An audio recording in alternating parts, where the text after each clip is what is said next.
Today, my fiancé will share her amazing tasting chocolate chip cookies.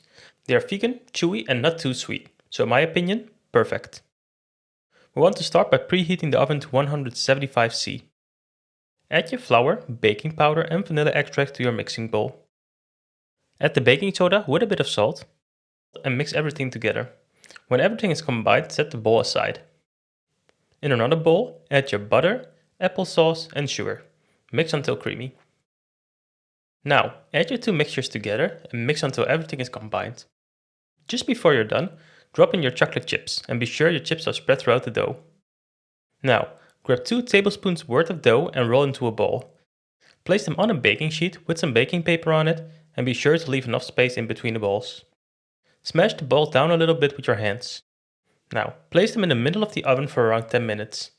Let them cool for another 10 minutes on a baking tray before moving to a wire rack. Plate them and enjoy them with some friends or family. Or eat them all alone, I won't judge. Enjoy!